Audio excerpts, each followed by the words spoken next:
Hey there guys, this isn't a Doctor Who DVD collection video, by the way. My 2018 version will be uploaded sometime this month, I think. I meant to upload it in December or even November, but scheduling and all that.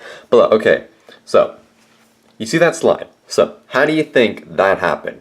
At first, people might guess, oh, there might have been something above it that was like a perfect block, so that when it fell down, oh wow, when I was filming this, I tapped on the screen, and then it, like, one of those little weird boxes that surround the face disappeared, but there was a button I could hit that said cancel it, and I just got rid of that, and I could still record. But anyway, at first glance it looked like something might have been above it that just blocked the snow from falling there, but no, there's just this tree. Also, I guarantee you an hour ago, this was covered in snow. It's like, even if an animal came across, like, why is it like that?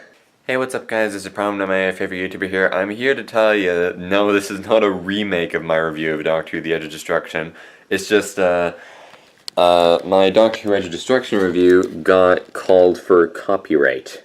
So, this is for the 109 people who watched my video, so that they can watch it again, and people who haven't watched it before can watch it again anyway. Now, first of all, this isn't like annoying me as much as previous videos, cause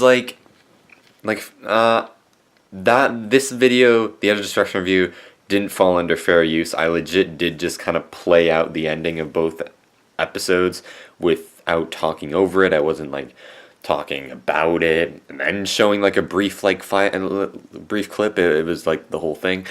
So it makes sense because it didn't really fall under fair use. But what did annoy me was that I was checking out the video myself and then it got called for copyright. So it was almost like I watched the video myself and then YouTube was all just like, oh, maybe we should double check. Oh, copyright. I don't know. But anyway, this video is going to be quite cringy, because it is a very, very early video. My voice is super high-pitched, and, you know, I didn't really know how things worked. So, for those of you who want to watch it, keep watching, but it's gonna be cringy. Yeah. You saw caveman.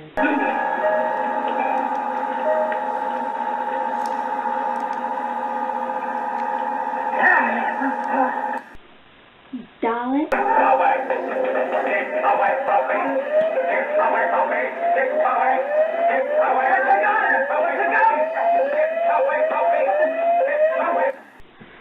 And now it's time to see everything go crazy in the following episode of Doctor Who.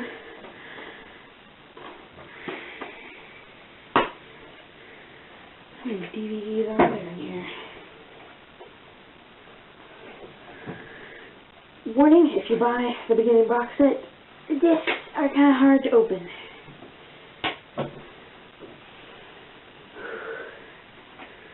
The Edge of Destruction. Ooh. Okay.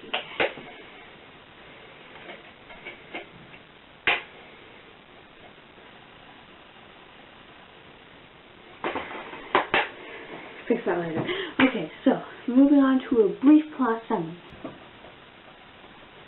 Everyone is unconscious on the floor. Barbara's the first to wake up. She walks around the TARDIS and all of a sudden notices Susan getting up. She claims, "I know you," as if she wasn't supposed to know Barbara, yet she was in a sort of way. She all of a sudden screamed in pain, claiming her neck hurt, before screaming in terror as noticing her grandfather, the doctor, on the ground.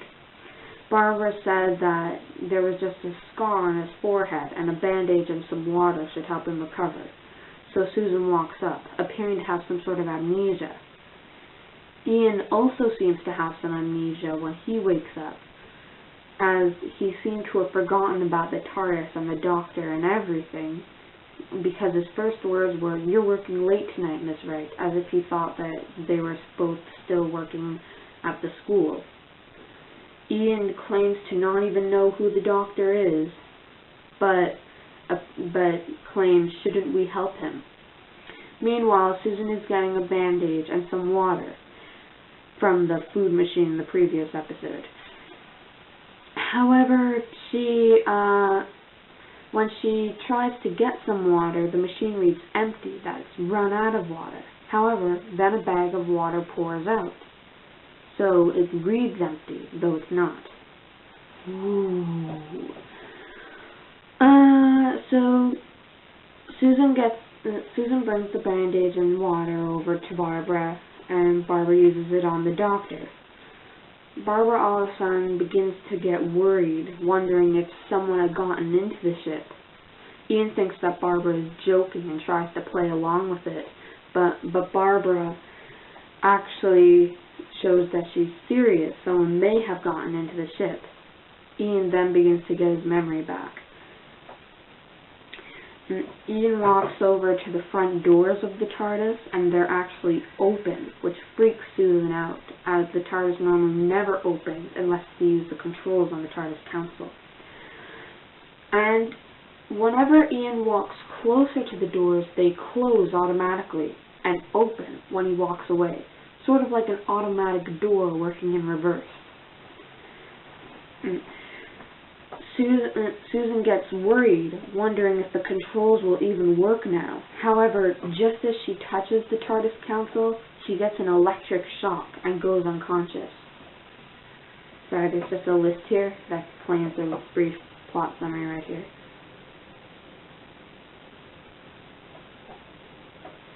So, the Doctor begins to wake up and seems to be rambling, according to Ian. So Ian picks up Susan and brings her to bed. And Ian witnesses a similar fate to the machine. It reads that it's empty of water, but really it isn't. When Ian comes back with the water to feed to Susan, Susan is all of a sudden just standing there, woken up, holding a pair of scissors. As Ian walks closer to her, Susan threatens him with the pair of scissors and asks who he is. And all of a sudden, it appears that Susan is possessed in some way, as it appears that she's trying to harm Ian with the scissors, yet she's trying to fight back in a sort of way too. She all of a sudden shouts, "No," before stabbing the bed a bunch of times and just dropping the scissors on the ground. Ian returns to Barbara and the Doctor, who is now conscious, and tells them what happened. The Doctor and Ian decide to check the controls, as Barbara goes to check on Susan. After a brief conversation, Susan claims that if someone has gotten into the ship, where would it hide? Barbara begins to question that idea until Susan interrupts, claiming it would hide in one of them. Ooh. Anyway, Barbara turns her back to Susan and then suddenly says, "Susan, why don't you give me those scissors?" as she has somehow retrieved them. And the same with Ian. Susan appears to try and be causing harm to Barbara, but is trying to fight back again. However, before ripping the other bed to shreds, Barbara grabs the scissors from her and takes them away from her hand. Susan then falls unconscious again. The Doctor, Barbara, and Ian go to look at the scanner, the machine that tells them what's outside. Susan is now conscious and she comes to check too. It shows a picture which Susan claims to be Quinnis in the fourth universe, and the doors all of a sudden open. Then it shows a bad picture of a very harmful looking place, and the doors close. The Doctor claims that the scanner does have a memory filter that can show pictures from previous meetings. All of a sudden, the scanner slowly shows a planet, and then the same planet in a solar system. Then it appears to be getting even further away before a giant blinding flash. And then it all of a sudden starts playing it again. The planet, the solar system, the galaxy, and the blinding flash. And appears to keep on repeating that over and over again. The Doctor all of a sudden shows some signs appearing that he believes that Ian and Barbara are the faults for doing this. And Ian and Barbara can't pick it up right away, but it's kind of obvious to the viewers. Barbara all of a sudden starts to get angry at the Doctor for accusing them and tries to walk away when she notices a clock that used to be in the TARDIS Council that the Doctor would have. It has all of a sudden melted and it's not working. This shocks Barbara and Susan, leaving Ian and the doctor completely confused onto why would the clock melt. It was almost as if someone walked into that room and melted the clock while they were looking at the scanner. The doctor then walks away for some reason, unnoticed by anyone. Everyone checks their watches. They haven't melted like the clock. However, the numbers on them are blurred. Barbara completely gets upset on what's happening. She quickly takes her watch off and throws it to the end of the room. The doctor all of a sudden walks in and starts acting all happily as if nothing has gone wrong, bringing them drinks. He one by one goes to everyone and offers them drinks. He takes one too, however he doesn't drink it. Soon after a quick discussion, everyone is tired and wants to go to bed. While they are in bed, the doctor stays up. Just to make sure that they're all asleep, he waves his hand over their faces. Once he is sure that they're asleep, he goes to check on the council, when all of a sudden,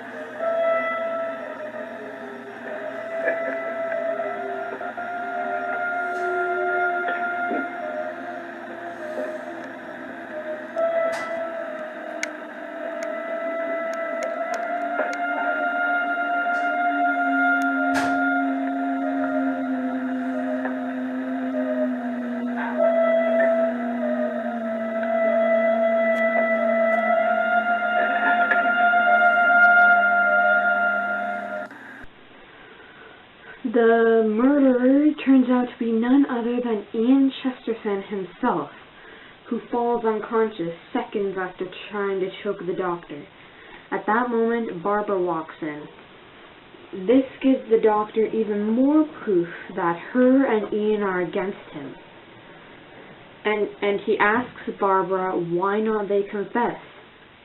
Barbara gets furious at the doctor for even thinking about it, reminding him on how much they've done just to save the doctor and Susan in the past 2 episodes.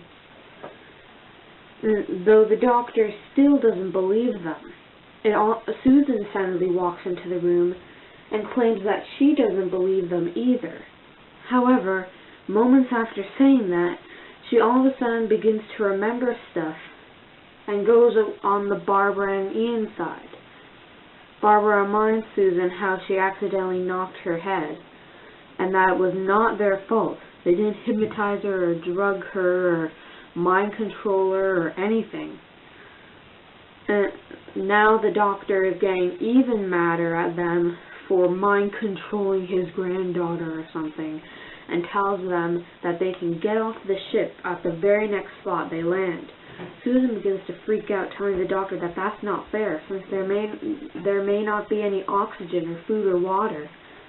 Though the doctor reminds Susan that the chances of being Earth in the 20th or 21st or 19th century, where there is all that kind of stuff, is very likely, as there are lots of time periods where there are oxygen, food, and water. And Ian tries to get consciousness again, though the doctor thinks it's just an act, and tells Ian that he's getting off the ship, though Ian seems happy to be getting off the ship, claiming that he'll probably be a lot better once he gets outside. And Susan tries to tell the doctor, see, Ian doesn't even know what's going on, they're not against you. And this time the doctor is starting to believe them. Suddenly, there's a big boom in the ship. And every time that happens, an alarm sounds, a sort of cluster bell thing every 15 seconds, as well as the TARDIS column, the thing in the middle of the council, goes up before going down, as if the power, which is hidden underneath the TARDIS column, is trying to force its way out. The Doctor claims that they may have 10 minutes at most to live. So he sends Barbara and Susan to go see what's outside. And the Doctor tells Ian that he just sent them away so that he could talk to Ian alone, claiming that there's absolutely nothing that they can do. It's the end of them. But he just wanted to make Barbara and Susan feel like they're so close to solving this problem before they die. So he asks Ian to play along with it, and he does. And they soon start looking at clues, like how the TARDIS Council may be full of electrical shocks to whoever who touches it, except for one little area, as well as the sequence on the scanner means that the TARDIS keeps on jumping back to the beginning of a birth of a solar system and then makes its way through before jumping back to the beginning again and jumping its way through like a time loop. And then they start to realize that the TARDIS must be alive. That's right, it may be alive. And the TARDIS have been trying to warn the crew that something's been wrong the whole time. Like the food machine, it said that it had no water, however, it had plenty. Or the clocks melting. That was a sort of password to tell them that they're losing time, running out of time before their destruction. And the TARDIS have been trying to warn them all along. Twist, huh? And actually there have been plenty of episodes after this episode that claims that the TARDIS is alive, building up to a 13th Doctor story, The Doctor's Wife, where it is certain. But anyway, that's for another like 50 years or so. It eventually leads to one single switch that the Doctor tried to press, called the fast return switch. That's a switch that can either take the TARDIS backwards through time or to a previous location, and the Doctor was hoping that that would help reverse their path through time up to the point in England, 1963, so that he can drop Barbara and Ian back off. However, when he pressed the button and let go of it, the button was stayed pressed down. The spring was stuck, so it never actually released itself. That's what caused everything to go crazy.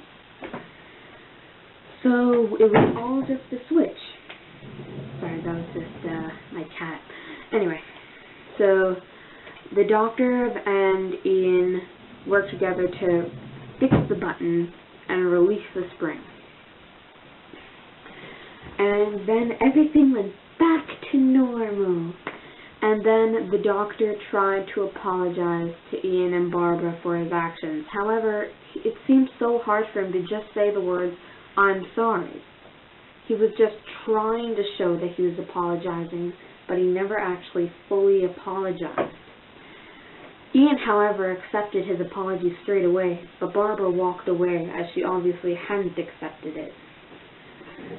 Later, the Doctor had a long talk with Barbara, and eventually Barbara got to see that that was the closest that the Doctor could get to saying "I'm sorry" to them, and Barbara decides that she has no choice other than to accept it. The Doctor, Barbara, Ian, and Susan realize that they have landed somewhere where there is a lot of snow, and Susan and Barbara go outside and have a snowball fight. Ian and the Doctor are ready to go out too, when all of a sudden Susan and Barbara calls to them from the scanner, looking down at something. Brink, you know I acquired that ulcer from Gilbert and Sullivan. Oh, really? I thought it was made for two. Well, shall we join the ladies' office? Why not? Grandmama? Look! Look at this huge footprint! It's been made by germs.